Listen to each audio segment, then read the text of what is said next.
So we can also let go of option 3. Yes, option C को भी हम eliminate कर सकते हैं क्योंकि ओपल और जर्कॉन जरूरी नहीं है कि हर केस में साथ में हो.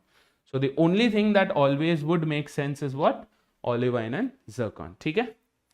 With this, we'll move on to the last question. If quartz is placed, ध्यान से पढ़ो, if quartz is placed third to the left of zircon, zircon ये रहा, third to the left है 6 stones, अगर 6 gems हैं और third to the left, third to the right same ही होगा. क्यों? देखो, first to the left, second to the left, third to the left. Same way right में भी सेम ही होगा. 1 2 3, राइट? क्योंकि when there are six terms to be placed in a circle and we are talking about third to the left or right, मतलब diagonally opposite की ही बात कर रहे हैं.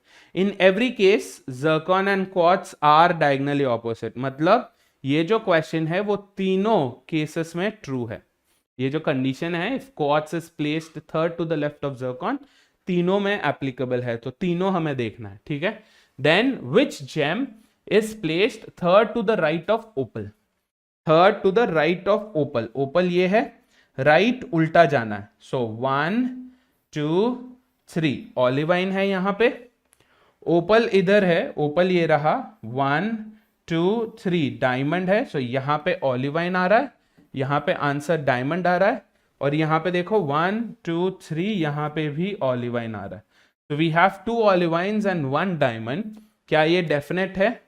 क्या तीनों कंडीशन में, तीनों केसेस में सेम आंसर आ रहा है? नहीं, अलग अलग आ रहा है. एक दो में ऑलिवाइन आ रहा है, एक में डायमंड आ रहा है. Right. So you have to be careful. Olivine ना सेलेक्ट करे, डायमंड ना सेलेक्ट करे, क्योंकि ये दोनों क्या है? ट्रैप है. Okay. It has to be true. It has to be true in all the arrangements possible. So our answer has to be, cannot be determined, because there is one arrangement where it's different. Yes, मतलब क्या? Non definite answer. And question definite question है, is. ये देखो, is. ठीक है. Could नहीं है. Could या पॉसिबिलिटी होता तो फिर सिर्फ पॉसिबल अरेंजमेंट, कोई एक में भी ट्रू है तो ट्रू है. या so you have to be very very careful about these kind of questions. With this हमारा अरेंजमेंट्स का